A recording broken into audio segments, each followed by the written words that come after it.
So today is the last day of February 28th, Friday.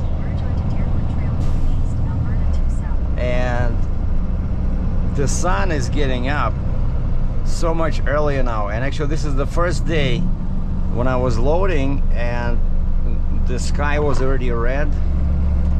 You know, like 7 o'clock. Man, first time.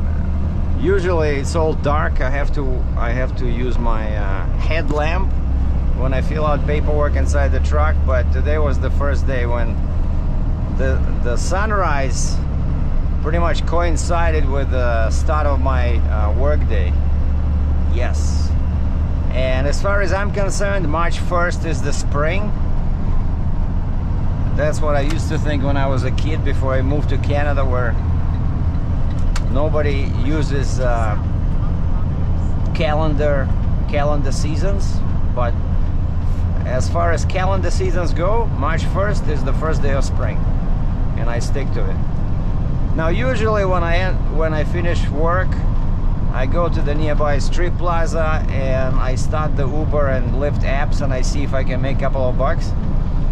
But I finish work at 4, sometimes even 3:30 like yesterday, and quite often it's too early, like there's no passengers, right? And then I just go home and watch TV, you know. And so yesterday I decided to mix things up a bit. So I went home first and I spent 30 minutes in the company of my kettlebells. Finally, I think it's been a month since I exercised last time, and so I did a bunch of exercises, and my focus now is to do things that will help me in my work, where I work physically, I carry things, and it's pretty much the same as I did before, but I think about my job requirements when I select exercises, but pretty much it's the same, bench press, bent row, jerks, and snatch, and all kinds of squats, deadlift, stuff like that, because I carry a lot of heavy stuff. I have to pick up from the ground, I have to tighten my chains. That's where the bent row comes in, or bench press, where you use your triceps to move the binder, right? Well, probably the most useful is the first exercise I do for warm-up. It's called farmer's carry. Man, it feels so good after, when basically I take 2 kettlebells, 70 pounds each, and I walk around the room for 1 minute at least. And then when I can no longer hold the kettlebells, I put them down, and at this moment you walk without them and you feel like a Superman, your chest goes up, man, it's so great, And I do a lot of this farmer's carry at work, right? When I have to move these darn 10-footer scaffolding decks or frames. And so this farmer's carry is a really great exercise for this. But then of course deadlifts and squats also useful, because I have to climb on the deck all the time. Either it's a Freightliner truck or pickup truck. I always use my legs, So yeah, I think it's very helpful, and plus this gives me a break after work. And so I did the kettlebell exercises, I took a shower, I played my accordion again because I was neglecting it last few days. Then I cooked myself a pretty nice dinner, some eggs with fried zucchini and mushrooms, and some whole wheat bread with a bit of cheese. Beautiful. And then I put my best clothes and I started my apps. And it was like 6 o'clock, I think. And guess what? There was no passengers. I probably waited 20 minutes, then finally they gave me a guy from my area going down to McKnight Boulevard. So I took the Look at this guy. I took the ring road and was over in 10 minutes. And I'm sitting there and nothing's happening. It's a big shopping area, but the guy was going to a restaurant in that area. And then I just set up, okay, give me a filter rides by destination. So I said, I want to go home. It's just a waste of time. And then they gave me one small ride on the way back. I think I made like $6 on the second run, and I just went home. Watched some movies. New episodes of Reacher came out, but for some reason I don't find them as interesting as the episodes in season 1 or even season 2. Like, I basically halfway down in the episode I just stopped it and went looking for something else. Sorry, Reacher, it's just same stuff, you know. So that's the camera. That's the camera car. So this lady or guy parks somewhere on the shoulder, usually where the speed limits change, and they have all kinds of cameras inside, and then you get a ticket. But now we are filming her, so maybe she should get a ticket. I think she has an eye for the dump truck ahead of her.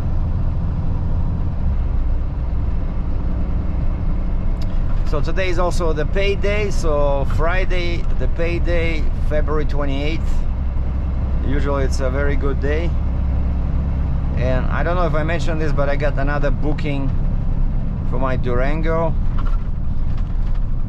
for the last week of June. And now we are last day of February, and people already start booking for the summer. And then in June we have a big event over here. What is it called? G's, like a summit of all European states, and like G7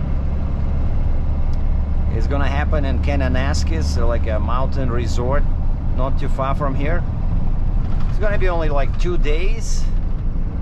But there's going to be a lot of security. I was thinking maybe there'll be a bunch of Uber requests, but we'll see.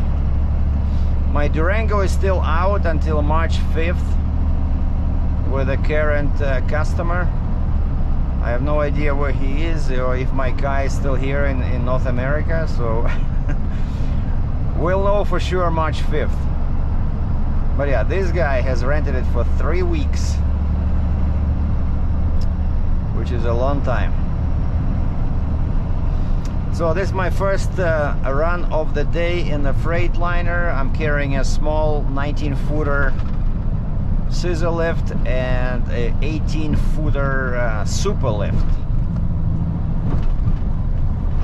And super lift sounds like it's better than scissor lift, but it's not. It's basically, it's a manual lift, kind of like a forklift, you know, with forks that you hook up, and then you have to use a cable system with a kind of like a ratchet with a handle. But it's handy for small spaces. And now I'm heading over to a department store downtown, and these guys rented both a small, they rented 2 machines, the scissor lift and the super lift. So they're not interchangeable. You see, like, this scissor lift is still, what is it, like 8-9 feet long, you know, where this thing, well, these are just the forks. The main machine is on my deck. The super lift is much smaller, but you can still lift it up to 18 feet something, you know, like, I'm guessing if you're working at you know, near the ceiling or something.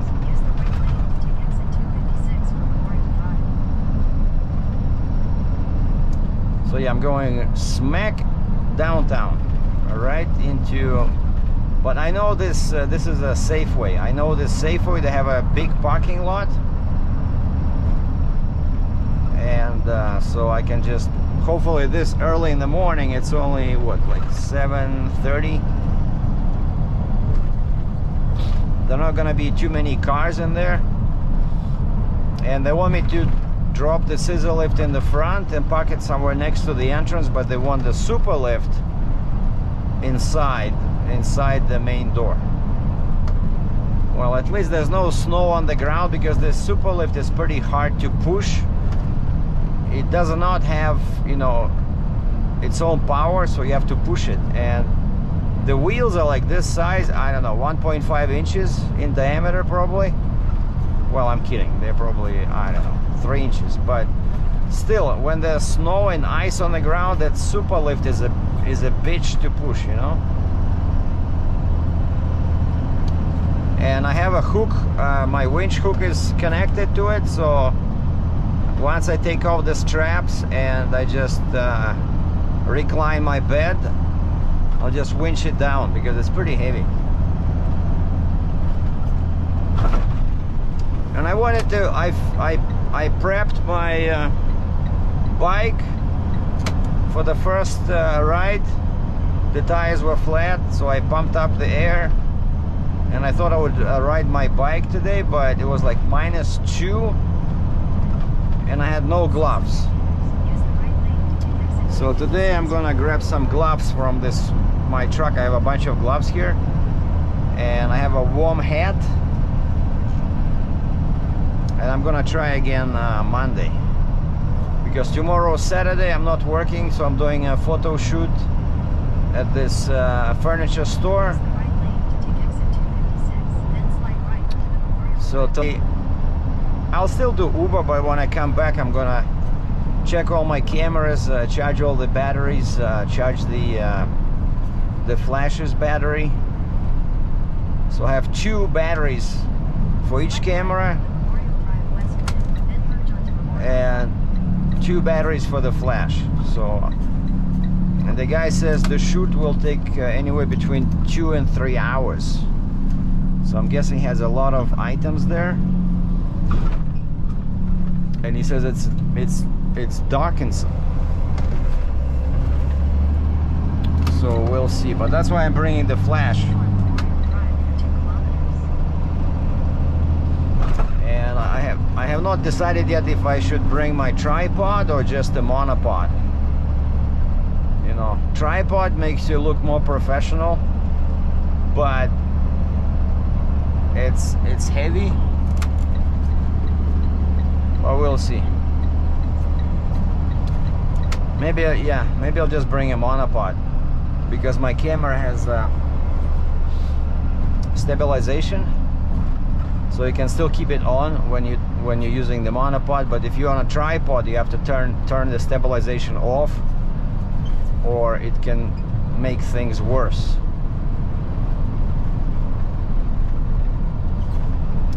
Yeah, this is so much nicer, you know, when the sun is up. I'm sick and tired of this darkness, you know, like when before, imagine I would start, let's say December, right? December or late November, I would leave my home when it's dark, and when I come back, let's say 5 o'clock, it's already dark. So it felt very depressing, you know. But now I start work, it's already daylight, and I finish, it's daylight. But now they're gonna we're switching back, what is it, 1 hour back, 1 hour forward, right? In March we're doing the time change thing that a lot of people are against. I think it would be nice just to stick to one clock and stop doing this BS twice a year.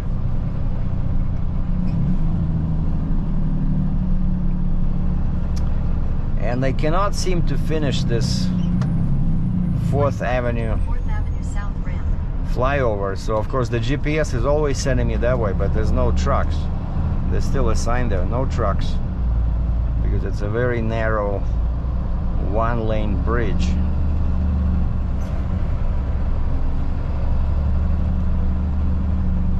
Oh, ahead of me is the Red Arrow bus. they were looking for drivers in the fall, and I applied, and that they were interested, even though I don't have any bus experience, but I have semi-truck experience. And they were okay with that, except they said in Calgary they only need a part-time driver. And I'm like, what do you mean part-time driver? And they said, well, when we need you, we call you. Oh wait, so you mean on call? So I hate that. So you know, on call is not good, and plus basically they don't guarantee you how many hours you're gonna work. So like if I was a rich retired guy, that probably would work, you know, if I was just looking for some entertainment, you know, maybe flirt with the old ladies on the bus. But I need stable income. Oh, and I said, can you commit maybe to just weekends only? Because, you know, I said I have a job Monday through Friday, and now I work every second Saturday, but you know, I can request Saturdays off, and then let's say I do 2 days with you, and they said no, we cannot guarantee that we'll need you on weekends only. So basically it's all BS. So they just want people on call with no guaranteed hours. But what's interesting is that in Edmonton they were looking for a full-time guy, but I'm guessing Calgary they have too many drivers already.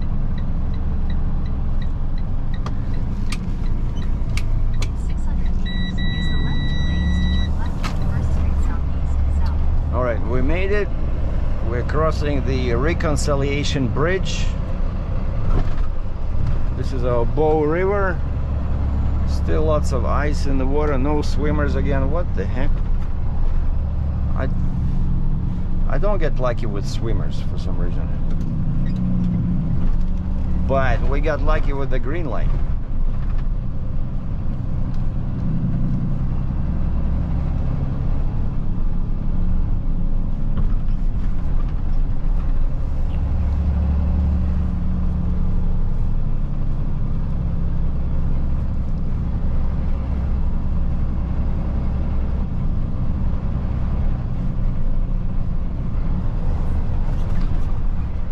Everybody turns left or south at the 1st Street, and that's usually how GPS is sending me, even though my my safe way is more to the west. So I'm not gonna mix up with all these guys that are trying to turn, because everybody's changing lanes here, trying to get into the left 2 lanes.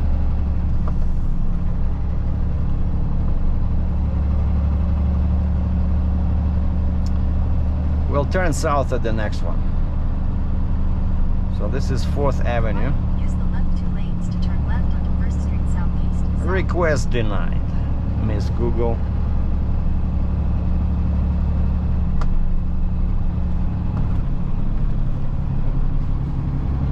Just being very careful because lanes here are very narrow. Head west and on 4th Avenue Southeast West toward Center or Street South. That's more like it. 4th Avenue Southeast West for 800 meters.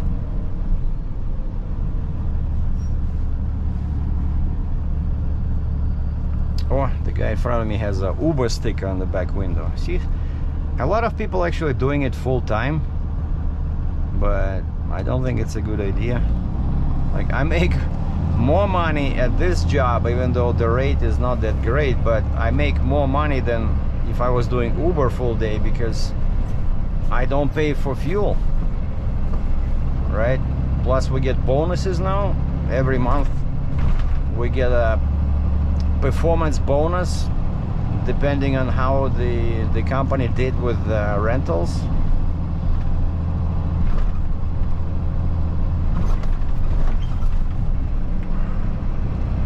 And plus benefits, stuff like that, right? Okay, where are we turning? 5th Street, okay. So this is 2nd Street Southwest.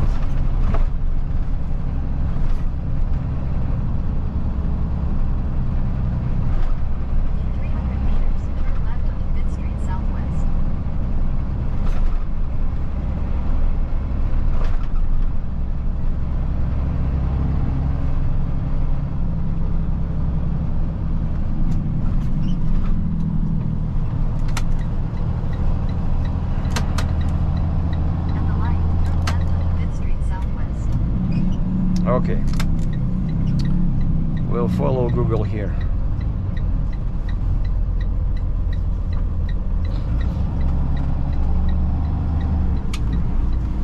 In 500 meters, use the right lane to turn slightly right to stay on 5th Street Southwest. And they have their office, red arrow right here. I'm guessing that's where they stop and pick up passengers.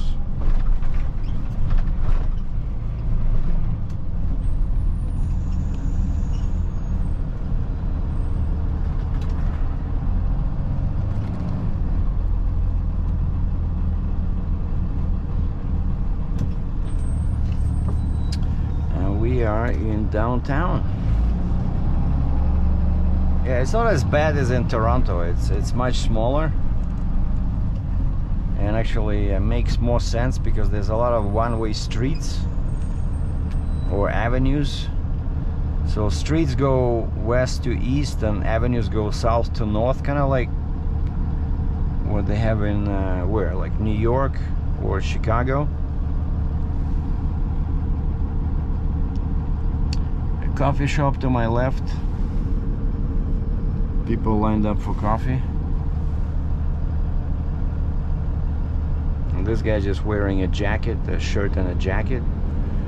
But he seems like, I don't know, 20 years old, so he doesn't care. It's +3, which is what, 36F? A bit on the chilly side.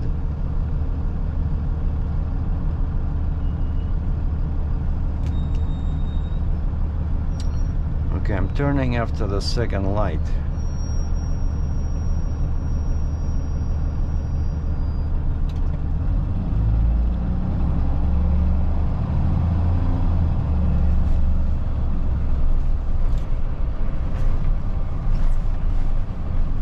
And there's always a challenge because over there's railroad lines. And the ones closer to the east, they have signs. Basically the height is low. Like for example, you cannot go there if you have like a semi truck with a 53-foot trailer. Let's say you're 13.6, you cannot go there because it says maximum height is like 13.1 or 13.2. But here when you go more to the west and you go again under these railroad bridges, they become taller.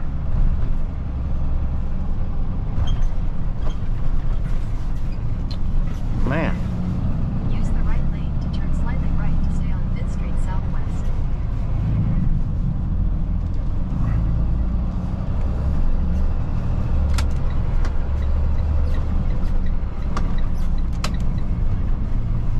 Oh, okay, so you see this one, I can see the sign says 4.1 meters. Turn right onto 11th Avenue Southwest. Or 13.6, 13 feet 6 inches. So this is normal because it's looks like a new bridge, but that way they're all old and they're much lower.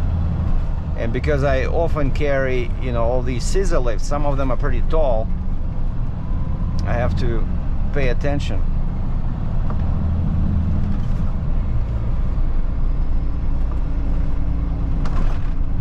Okay, 10th Avenue. We need 11. This is it. So this will take us straight to that Safeway. In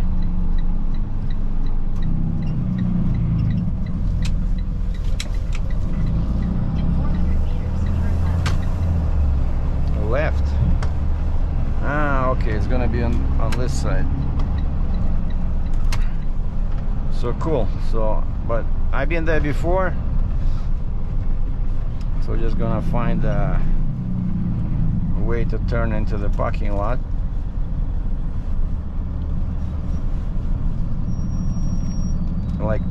Like I said, my hope is that at 7:45. No, what is this? I think it's, I cannot see, but anyway, just before 8. That should not be that many hungry customers. so I should be able to find a place to park.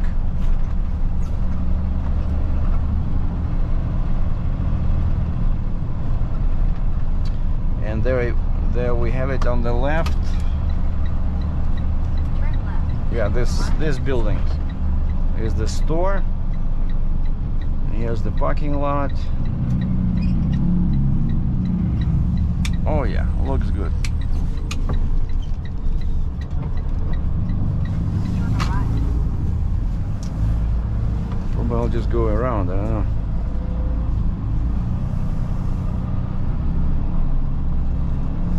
Okay, is there a break in the barrier here?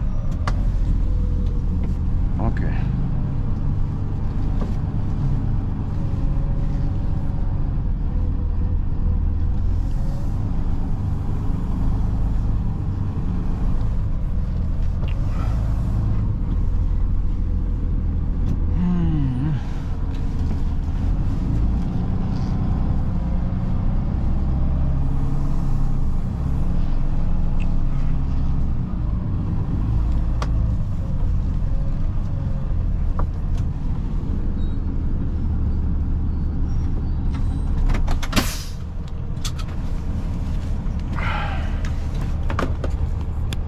Well, I'm at the Stampede, Calgary Stampede Center. That's where all the celebrations happen in July. And actually I asked my boss to give me 2 weeks off in July, and he says, oh, I know what you're doing. He says, you want to jump into Uber and make some money? I said, yes sir. And he says, well, I'm not sure if we can give 2 weeks in the summer off to anybody, but I'll see what I can do. I said, okay, well, at least 1 week, you know. And Stampede is, I think, July 1st to July 14th, something like that, or July 13th. But this is where it's going to be crazy in a few months. And so I just picked up my self-propelled lift. So this is my, so I did 2 drops, right? The scissor lift and the super lift, and now this is my pickup. And now I'm heading back to base, so to speak. And this took a while to find it because I dropped it over there on the other side of this building, but the guy said when he was done with it he couldn't leave it outside. Turn left onto 9th Avenue Southeast. He couldn't leave it outside, and so he says they made him put it in the bike room. And as I'm reading that message, I'm at the security over here. There's another entrance. And I said, where's the bike room? And she says, I'm not sure, let me ask. And so she calls shipping and receiving, like the main shipping and receiving where all the stuff comes in, you know, for this whole complex here. And the guy says, I'm not sure, I don't know where the bike room is. And then the lady at the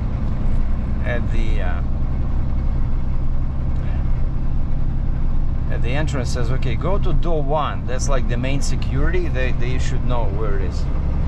Okay, so I go to door 1. There's like a bunch of doors with no handles.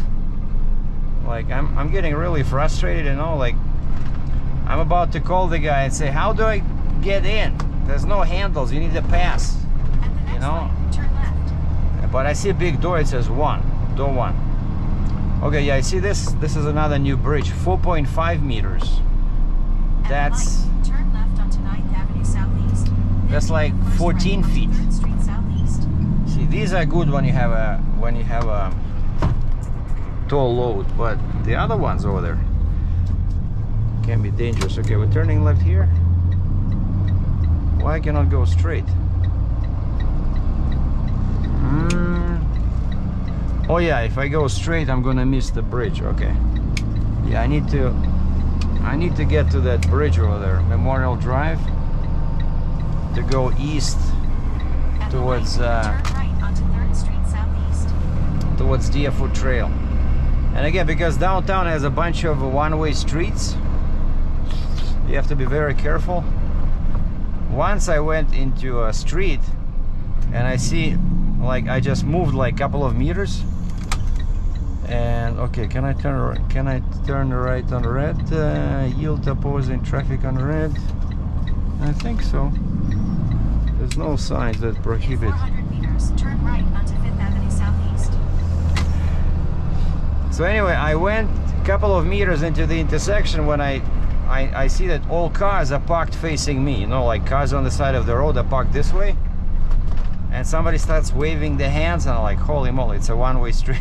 So I slowly crawled back.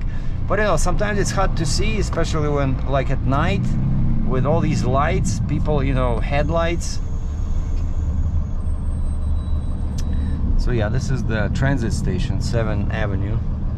So you see the sign says only straight. So you cannot turn left, you cannot turn right, because it's all trains in here. But it's very convenient. Like you can take a train right to downtown, you know. And we are right next to our famous TV tower in 9th Avenue. So this is 7th Avenue. So 9th Avenue is behind me. So you don't, you know, if you just, I don't know, a student. Go past this light, then at the next one, turn right. Oh, cops. Okay, cops are harassing some homeless people. All right. 6th Avenue. At the light, use the right 2 lanes to turn onto 5th Avenue Southeast. And this is 5th Avenue. And this is the last turn you can take in order to make that bridge. Like normally I turn over there and then I stay on this 5th Avenue, because this just translates into Memorial Drive with only one light at the very end, and you hit Deerfoot Trail, Highway 2, and you can go north or south. So I have to go north.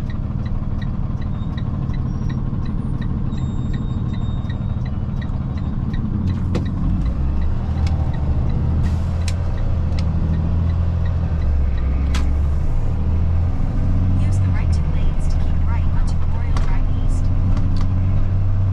Yeah, see here it's a bit tricky. Like first time when you drive here, you have to be actually in this lane, because that one ends as soon as you turn. Like the 2 left lanes are Edmonton Trail and Memorial West, Keep right. but this one is east. So I'm always choosing this lane because I don't want to mess with people, you know, merging. Because you see this lane ends in 100 meters.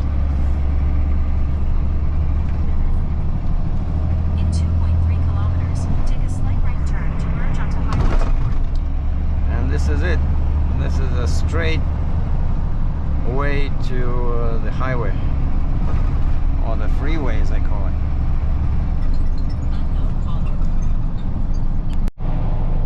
Yeah, my phone was ringing, and I just look at the screen, and it says New York.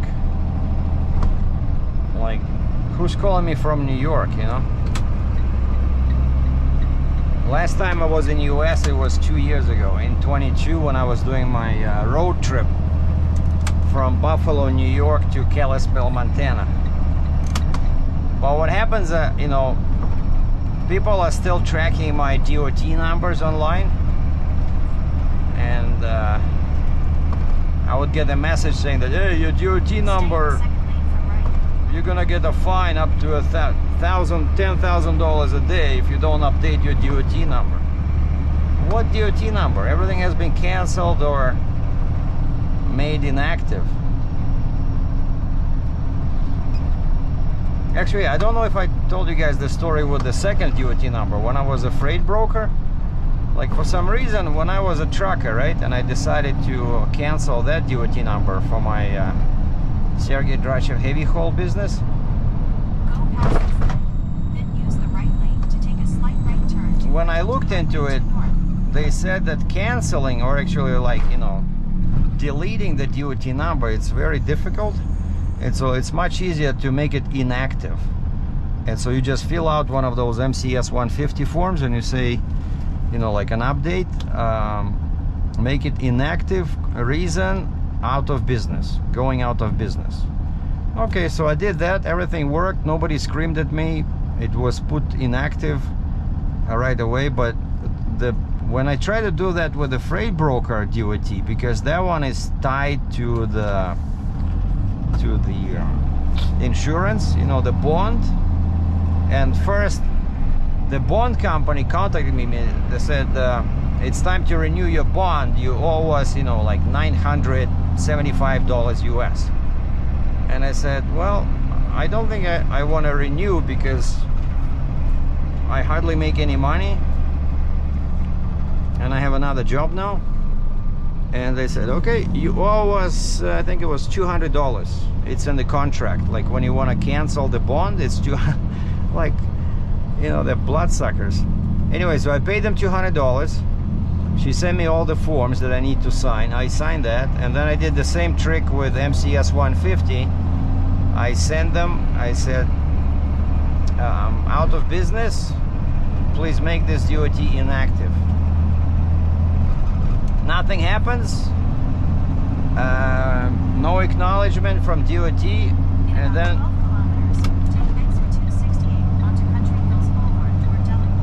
a few weeks later I go online and I check my DOT number to see if it's inactive. It says active.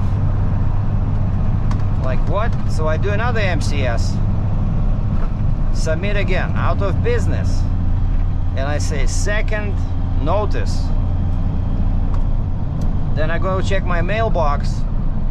There's a bunch of letters from DOT saying that I failed to pay my bond, and looks like I'm trying to conduct freight broker business illegally without the bond. That's a violation. So if you don't respond to this letter immediately, we're like, what the heck? You know, I already sent you 2 MCS. I said, I'm not doing any business. So I sent them a third one. I said, guys, I don't know how else to tell you. Like, are you stupid or something? This is the third notice, okay? Out of business. Make this DOT number inactive. And guess what? 2 weeks later, I receive a letter from DOT. It says, your DOT number has been canceled because you, kind of like as a punishment, because you failed to renew your bond. So basically it looks like they still did not understand or did not receive my MCS notices, you know, like, I guess it's much easier to make your DOT number inactive when you're a trucker, but as soon as this bond is involved, they get very paranoid, you know. Oh, he's want to do an illegal business as a freight broker. Like, first of all, I'm Canadian, right? In Canada, you do not need any bond or any special registration to be a freight broker, right? And not many people know this, but it's only for US. So basically, if I'm booking somebody to move a load between Canada and US, then yeah, I have to be registered in the States. I have to have that bond. I have to have a DOT number. But if I'm moving a load, let's say from Toronto to Vancouver, I don't need no registration. US has nothing to do with it, and Canada does not require registration, does not require a bond. There's no licensing requirements because our market is much smaller, right? And actually quite a few Canadian brokers mistakenly think that because they're in Canada, they don't need US registration for US loads. I ran into a couple of these schmucks when I was, you know, trying to book a load, and it goes from, let's say, Montreal to, you know, Baltimore, Maryland, right? And the broker is French from Montreal, and I say, what's your DOT number? Because, you know, I used to factor everything, right? And the factoring company required me to run the DOT number by them. This was a way for them to check the credit history and see if they can factor this load, basically pay me 95% as soon as I deliver. And to my surprise, this broker says, we don't have a DOT number. I said, how come? Oh, we don't need one, we are Canadian. We've been doing it for 20 years. Can you believe this? They have been doing it for 20 years illegally because they don't want to pay $1,000 a year for the bond. And so they have no registration in the States. Nobody knows who they are, and I'm guessing they're dealing only with Canadian truckers, so they're protected, you know, because if they were dealing with US truckers, then probably, yeah, somebody can find them, right? But because they're sending a Canadian load with a Canadian truck into US, nobody cares. So that's one loophole all these bad actors use in order to make some money. So I'm so happy I'm out of that business. I'm telling you, it was a scam. It was kind of like real estate, you know, where you middleman. Nobody likes middlemen. Nobody likes to pay them commission because people think they don't do anything to justify that. And so I always felt better when I was doing some kind of service, you know, like when I was a trucker, like delivering goods from point A to point B, like I'm doing concrete specific job, right? Like the same here. I'm doing this, or check reported ahead on Deerfoot Trail Northeast. Or I'm doing Uber, or I'm doing photography. I'm providing a service. So I don't want to be a middleman. Speed check. Are you telling me they're doing it again? Oh yeah, because it's spring, so they're probably gonna renew construction. Basically what happened is that the entire winter we did not see a single construction worker here, but this 11 kilometers of Deerfoot are all marked construction zone, and the speed limit is 80 kilometers an hour, which is typically it's 110. No, 100 here. Yeah, I see 80.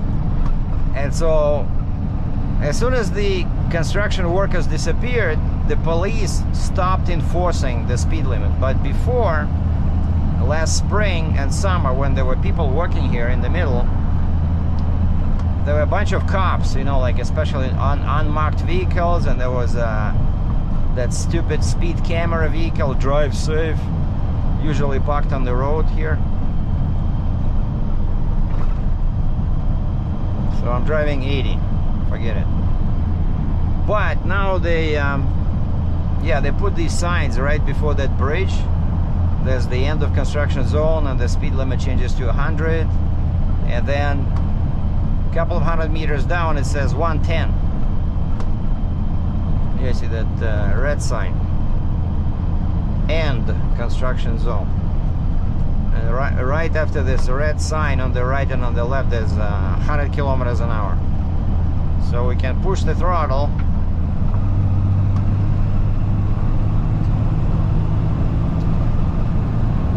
And now it's 110, 68 miles per hour.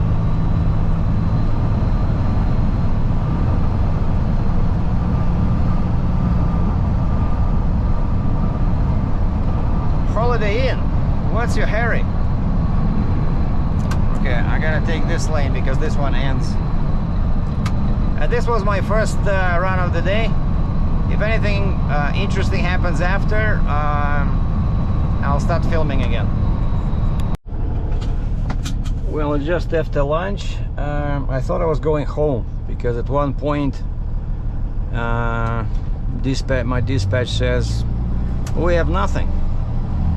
And I said, you know what, let me go take an early lunch. And they said, well, actually today we're gonna have pizza. So pizza, who's offering? And they said the landlord, the guy who owns the building. Sometimes on Fridays he brings pizza. I said, oh really, what time? And they said 11. And the time was like 10:15.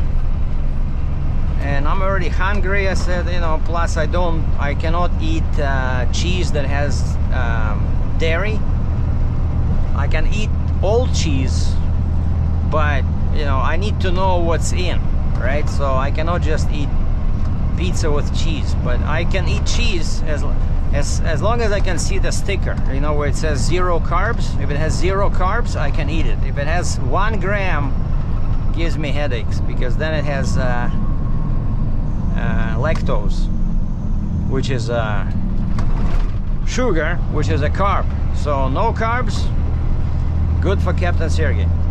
But again, so in a pizza, right, they don't put any stickers, right? It's all bread and carbs. So And so I said, you know what, let me go grab a burger and maybe you'll get some work, you know, after I come back, because, you know, people call in all the time with the pickup deliveries, right?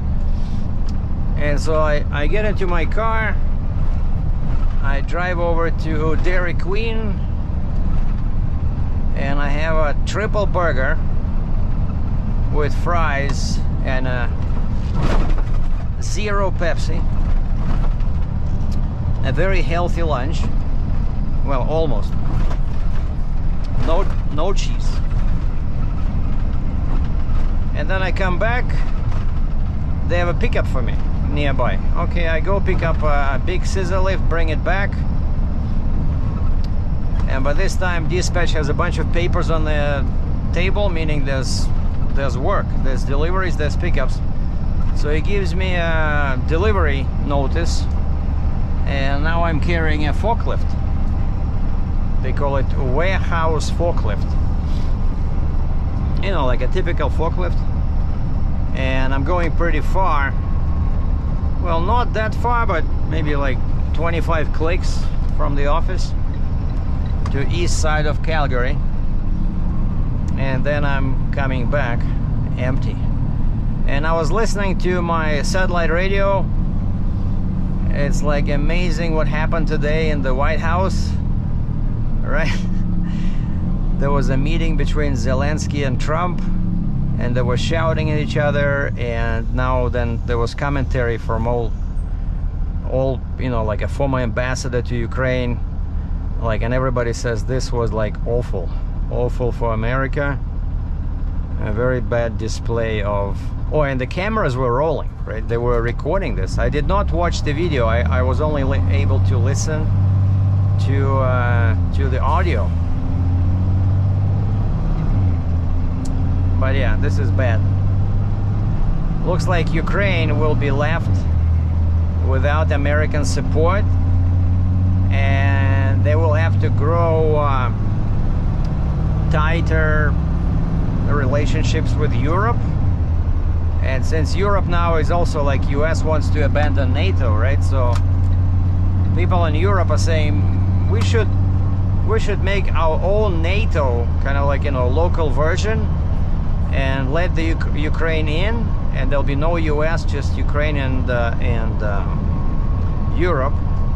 And this way I think Ukraine can win if all these countries contribute, you know, maybe send their troops in there or something, right? But they were saying that this was a great, super great day for Putin. They were saying that one guy said, I can imagine what's happening now in the Kremlin. He says they're high-fiving each other and they're laughing their heads off because they never thought that this meeting between Zelensky and Trump would go so well for them. But yeah, this was like a TV show. I was listening to the exchange between Trump and Zelensky, man.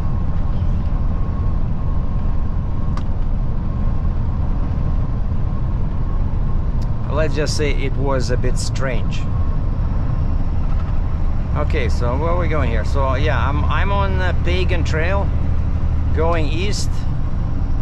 Not sure why the stupid GPS sent me through the, you know, the center of Calgary. I could have taken this 201, the ring road, but I guess we'll never find out. Oh, check this out, a Peterbilt tri-drive, small flat top sleeper. That's a nice looking truck. Aluminum wheels all over the place. You see this? White Peterbilt, 3 axles in the back, right? So that's a heavy truck. That's what you need in Western Canada. You need a tri-drive truck, then you don't need a Jeep. Well, of course, up to a certain weight, but probably if I was buying a truck again, and I would just do Canada only, and I would just buy a truck like that. But for Canada only, you need a lot of contacts, because especially Western Canada, they don't like brokers. I know for a fact most companies they you know, they build relationships with shipper, like most 300 meters, turn left onto Frontier trucking. Road Southeast. Most trucking companies, they build a relationship with shippers. It takes years. Okay, Frontier Road. Yeah, this is where I'm going. Yeah, okay.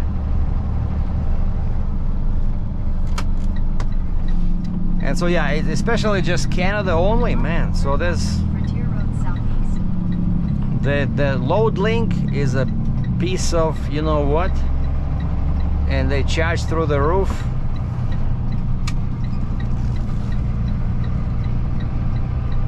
400 meters, turn right onto Frontier Place. Or maybe I can get a truck like that, you know, like a heavy haul truck, and just do power only for heavy loads. Because sometimes people want that, you know, like they have their own trailer, but what they want is they want a tractor like that with, you know, multiple axles when they're moving something. Or sometimes I remember it happened to me Turn right onto Frontier Place. when you're coming from US and you have a wrong configuration of your trailer, and so you hire locals to either pull your trailer, let's say when they add a Jeep or something, right? Or they offload it to their trailer. It often happens on the border. Okay, now let me look at my paperwork again and see. Your destination is on the left. I remember the guy said door 1 or door 2 when I called him. Wait a second, I don't need this. I don't need the yard, I don't think. Well, let's go in and see what happens here. And basically it's a trucking company. You know?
Another happy customer. Well, I just delivered the forklift. That was pretty easy. I backed to a dock, went inside. You know, the most irritating thing that happens is that when you back to a dock and then you go inside and they tell you no, that's the wrong dock. Like either the door is blocked by some garbage bin or something. No, this one was cool, was open. The guy opened the overhead door, dropped I moved the bed closer with hydraulics, and they dropped the plate, the dock plate, on top of my bed, and I just took the chains off, and you saw me driving the forklift into the sunset. Parked it over there, checked my messages, and there's a message from my dispatch: grab this on the way back. Okay, so I'm going to a wastewater plant, and I think I delivered this. I'm supposed to pick up some kind of a gantry crane. It sounds so familiar. I remember the name of the company that I delivered to. They were contractors working there, but I remember there was a tight security, and I had to wait for them near the security entrance because they would not let me in by myself. But now I called them, told them, hey, I'll be there in 20 minutes. There's no I just left a message. There's nobody answering the phone. But I also sent them a text message saying, you know, this is such and such rental company. We are on our way to pick up your rental equipment, and I added ETA 1 p.m., which is 20 minutes away. And I see some Challenger motor freight trailers over here. Frontier Road South. This is the place where I just drop off the forklift. I see some Challenger trailers. Challenger motor freight, based in Cambridge, Ontario, where my career started as a trucker in 2005. Okay, the guy called me back, which is amazing that nowadays nobody listens to voicemail, you know, so I I left a voice message, and of course the guy can see, just like me, it happens to me all the time, the guy can see a missed call, but instead of listening to the voicemail, he just hits the button, you know, call back, Left onto Frontier Road Southeast. and he says, I missed a call from your number. So nobody cares about voicemail anymore. So that's why I remember the guy I trained with when I joined this company, he said, if there's voicemail, just hang up. If they're not answering, we'll send them a text message, because then, you know, it's much quicker. People see what's going on, who is it, who is this. But voicemail, you just waste your time. You might as well just, you know, call, wait 5 seconds, and then hang up, because they'll call you back because they can see a missed number. And yeah, me too, I hate voicemail, you know, but I'm not sure why I left it. But yeah, nobody cares about it, nobody listens to it. They see your number, they call you back. But anyway, yeah, turns out it was me. And he says, yeah, it's been there a while. And I passed that water plant a couple of times. You know, it's where they clean bad water. I guess that's why security is tough, because that's where clean water, like public supply water, comes out. And so they have measures in place to prevent some bad actors from poisoning the water supply. 300 meters, turn left onto Beacon Trail Southeast. And it's already very warm today, so plus 10. I had to take off all my jackets. Like, this is nice weather, you know, for biking to work, but in the morning -2. But so now I remembered, I grabbed a couple of warm gloves from this truck, and my warm hat, which was in my you know, what do you call it, where you leave your clothes when you go to work. And so now Monday, oh, check this out, oversized load, oh yeah. And so yeah, Monday I'm not gonna use my car, because Monday, Wednesday, Friday I want to do endurance training. So either I'm jogging or I'm biking to work, right, if the weather's good. So why not? And so Monday I'm gonna be biking to work. The bike is Trail Southeast, 3 kilometers. the bike is ready, the tires are all pumped up.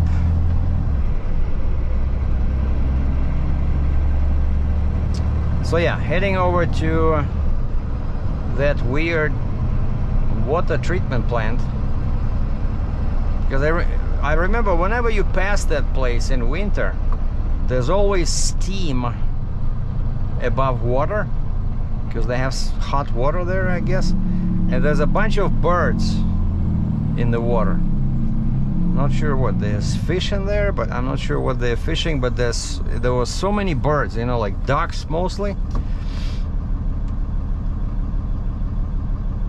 They're just hunting for something in that murky hot water. Yeah, but this guy, when he called, he gave me a good tip, because I said, hey, yeah, I'm afraid I'll be stuck there again, like just like last time. I had to wait for you guys. Security would not let me in. And he says, no, you should be okay. Just the 2 magic words are acting, what was that? Foreman. Yeah, he says, when you show up at the security house, just say you need acting foreman, and that acting foreman will be able to show you where the machine is. And they said the machine is this gantry crane. It's a heavy sucker, but they said it's disassembled for transport, It's on some special yellow cart. I'm not making this up. That's what my paperwork says. The gantry crane is disassembled for transport and is stored on top of a yellow cart, which must remain at the facility. So I cannot take the yellow cart. Shoot, you know, I was so hoping that one of these days I might get my hands on a yellow cart and bring it home. Man. And there's a huge huge place over here, a garbage place where they dump stuff. Actually, I was here earlier. I picked up a machine and they said it's parked behind the scale. Okay, I'll go there. I see our scissor lift. I hook it up, drag it on.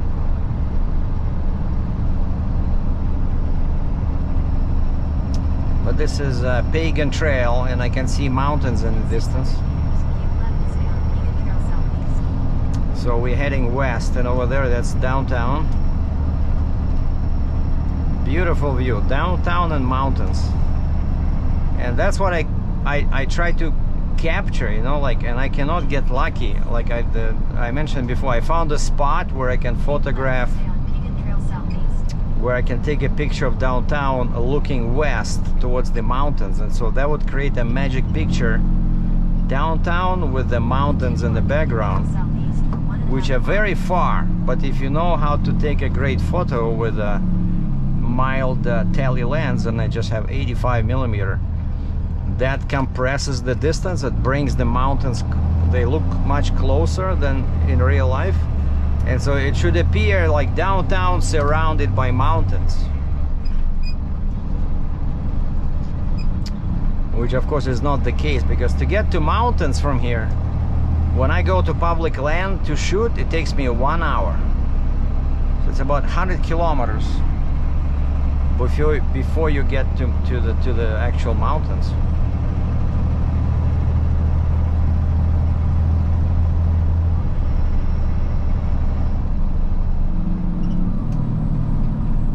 Uh-oh. We're losing another lane. So yeah, and I'm still in the Freightliner, thanks God. So no scaffolding today. And I'm free tomorrow. Yes, sir. So yeah, gonna do that photo shoot at 10 a.m. Southeast south. probably until lunchtime. And then go do some Uber. Because now I'm paying for these, now my paycheck, each paycheck, like this one, 6th Street Southeast south. and 3 more paychecks are gonna be less than usual, smaller than usual, because I bought those 800 meters. Turn right onto 50th Avenue Southeast. Michelin winter tires, and of course as soon as I bought them, the spring is here. You know, it's Murphy's Law, or as my late dad used to say, закон подлости, еби его мать. Закон подлости, Murphy's Law. So now if you are Russian and you always wondered how to translate Murphy's Law, that's how. Закон подлости. Подляна, еби.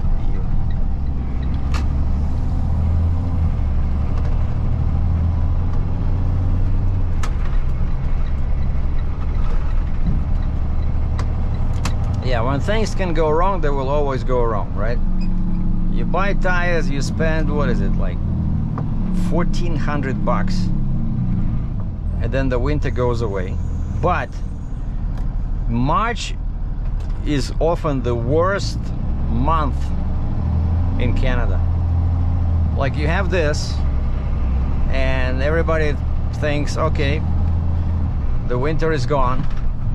And it's especially painful when after weather like this you get hit again with like -20 C, you know, weather with a bunch of snow and ice. So people get sick, Turn right onto 50th people get into accidents. And actually I read on the news that some crazy polar vortex is coming, and Ontario, Continue on 50th Avenue Southeast for 3 Ontario is expecting, I forgot, 40 centimeters of snow.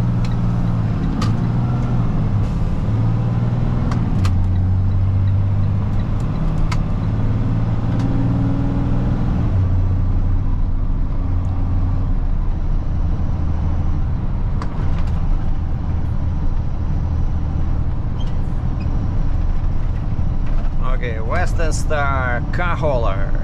Yes, sir. No cars. Okay. Like these guys, especially in the States, they're always stopped by police. I see it time and time again. You know, like a car hauler, especially when they have some used cars on the top, they're stopped by police, and a solemn looking cop is walking around and he's looking at the paperwork, you know, like, okay, where this one was stolen from? Okay, how about this one? You still have keys to this? There's no VIN number. The VIN number was filed off, sir. I have no idea what it is, and cannot help you there.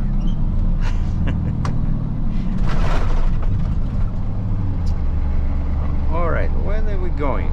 Okay, now we are at the truck stop over here. There's Esso on the left. There's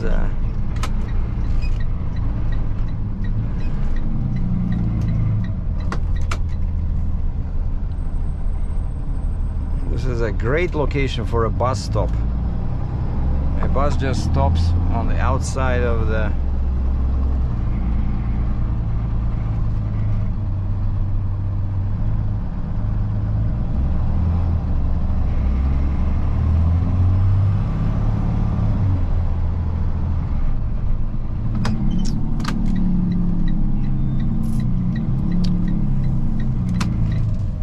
Okay, we made it to Barlow Trail. Barlow Trail, ladies and gentlemen. So there's a Road King Travel Center.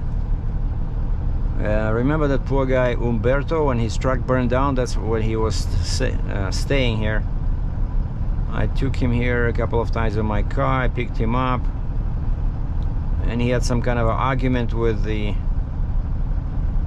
personnel. They charged him like $3.50 for for a dirty towel. When you know, when they went to when he brought his key over, they said, hold on, oh, check this out, the red Peterbilt with a triple axle step deck. On the door it says Landstar Inway. Landstar Inway, that's who I used to work for, because Landstar has many divisions, and Inway is flatbed and step deck, and that's what I did back in the day. What was it? 2010 to 2013 or 14.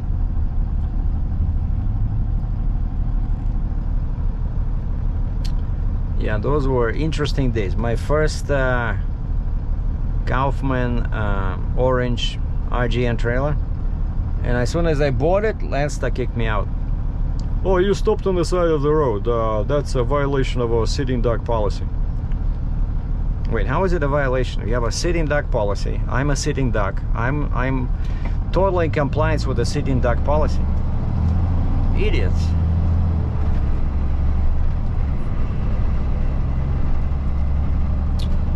Okay, and I already know that here you have to be in this lane, because that lane is only for you have to turn on right. And so most people here, we see there's a sign there. So I doubt this guy is going right. So he'll probably try to jump in front of me. So now it's gonna be competition. Who's gonna beat the other guy? Oh yeah, baby. Oh yeah.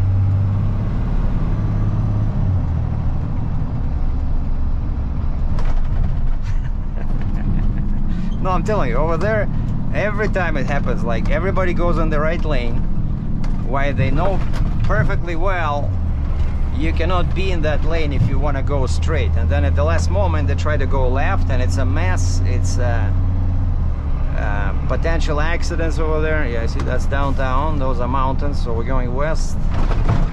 We're doing good. In 500 meters, use the left lane to turn left onto Bonnie Brook Bridge, Ogden Road, southeast. And that's now, I hate this road, Ogden Road. It's all industrial area, but then here I often see cars sitting. It's like some kind of a, I don't know what it is. What are they doing there? Use the left lane to turn left onto Bonnie Brook Bridge, Ogden Road, southeast. Maybe it's a park and they have people go for walks. Oh yeah, and I see that the Mac flying in here. So you see, so the Mac was going straight. Continue on Bonnie Brook Bridge for 1 kilometer.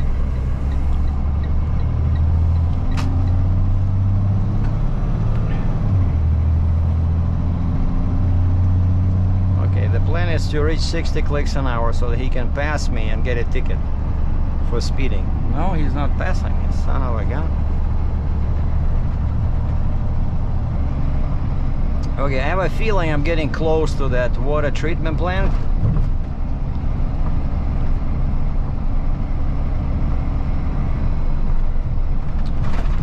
But I'm turning left somewhere here. In 500 meters, turn left on 42nd Avenue southeast.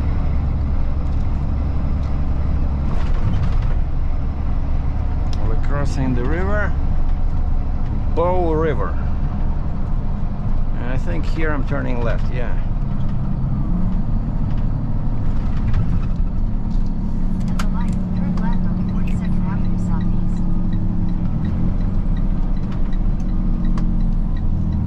42nd Avenue, here we come. Continue for 1 kilometer.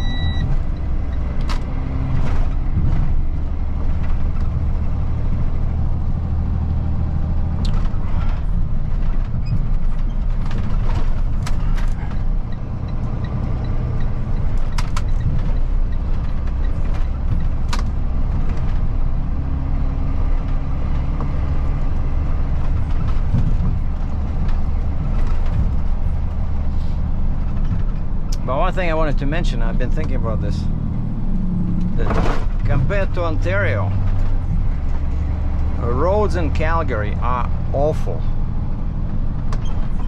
You always have to keep an eye out In 400 meters, your destination will be on the left. for not just potholes, but these manhole covers, because they always recessed like this. In 200 meters, your destination. And they always put them off center. See, like this one? Why is it not in the middle? You know, why we have to do this each time? And then they put two of them together, 1 second, you know, kind of like landmines, so that you, for sure, you're gonna hit one or the other. All right, so this is the place, water treatment facility. Oh, I think it's the wrong entrance. Yep, I have to go back. Shoot. I remember I took this entrance first, and the guy in the booth says, no, no, this is only for construction, guys. So the main entrance is back there. Son of a... All right, at least I remember this.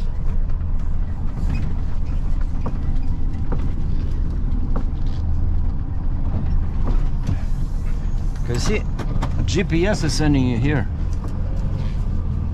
but over there in big red letters it says Graham, so it's only for construction, Graham construction trucks. And it happened the same time before, but you know, I forgot, right? It's been like 2 months since I dropped this off here. And I remember I went in there, the guy says, no, no, no, this is for Graham construction. You just flip around, you go down the road, this is it. Man, how naive I was, right? So I thought that the words acting supervisor, foreman, will open the gates for me, but the guy in the Indian guy in the security office, he says, I have no idea who the acting foreman is. Let me repeat that. He says, I have no idea who the acting foreman is. So I said, what am I supposed to do? He said, well, Turn left onto 15A Street Southeast. he says, call your contact here. Call your contact, or you can walk inside. I said, wait, At the next stop sign, turn left. I can walk inside? He says, yeah. But the sign at the gate says, must wear hard hat, safety glasses, high visibility vest, safety boots. Okay, I have the safety boots, but I had nothing else. So I went back to the truck, got the pink hot hat we have here. I really should bring my own yellow hot hat, because At the stop sign, this one looks turn left ridiculous. onto Ogden Road And I Southeast. found some glasses, some safety glasses, and of course I have my safety vest. It was in the truck. And I walked over there. He says, go to the maintenance shop. He says, it's about 100 meters. Holy moly, 100 meters, 300 feet. Okay. I go there. Nobody's in the shop. The shop is deserted. And on the door there is a sign that lists their hours. And it looks like they have coffee breaks every 3 hours. And it just says, I never saw it say like that. It says coffee break. Kilometers, turn right. 9:30 to 10, coffee break, then the second one 1 to 1:30 or something like that. So I'm guessing it's either government employees or it's a trade union. No, normally those are the only types of people that get like 20 coffee breaks in a day. I'm telling you. But anyway, there's nobody in the shop. I hear some movement, and there looks like a counter where they dispense parts, you know, kind of like a parts counter at a car dealer. So I go there in my ridiculous, you know, safety glasses, pink hot hat, and safety vest with my Canadian Tire hunting vest underneath. And I said, hey, looking for acting foreman. He says, I'm not sure who that is, but look at that. He says, you see the office in the corner?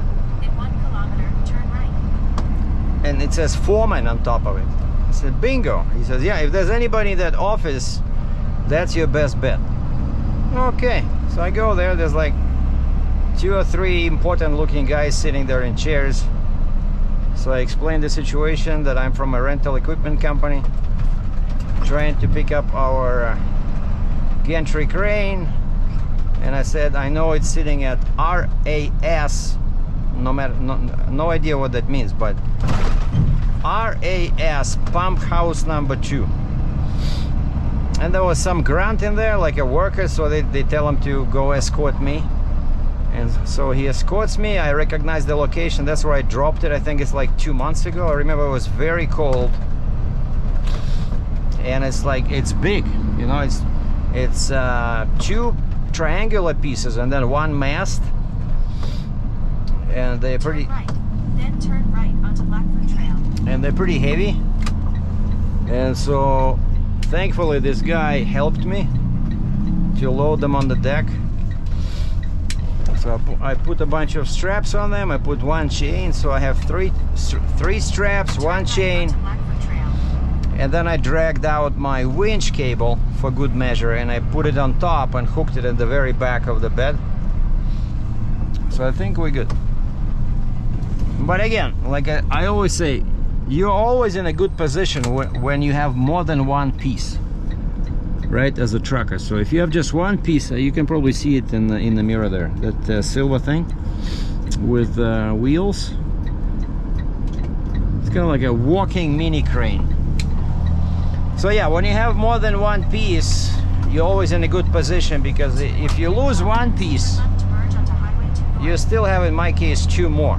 So they might not notice, you know. But if you have 1 piece only, like let's say you have a forklift or you have an excavator, and you lose it, then the customer, chances are the customer will notice, you know. So that's why you always have to pay attention and secure the single item at your best, where with multiple items you just, you know, you can go loosey-loose, you know. It's not that important. But of course that's a joke. That's a joke. And that's why I have 3 straps, 1 chain and 1 winch cable on top of this. We take safety very seriously here at Sergei Drachev Heavy Haul, aka 5-ton tilt and load flatbed freightliner. And I've been on this road 50 times before, so we're gonna be in the left lane, eventually taking a ramp to Highway 2 North. But that's still like a kilometer away, so I can still stay here. Yeah, and I'm passing formerly well-known Blackfoot truck stop. Nowadays you don't see many trucks here. I just see one guy with a B train, because I think they don't allow overnight parking. And of course, when you're a trucker, like, what the point, you know, if you cannot sleep there? So they only allow you to park there while you're using the facilities, which is, they have a restaurant there. In 1 kilometer, turn left, merge onto Okay, Highway time 2. to switch left. Now we're crossing the Bow River again. Okay, let's check. 30 ton. Okay, bridge maximum 30 ton. I think we're safe.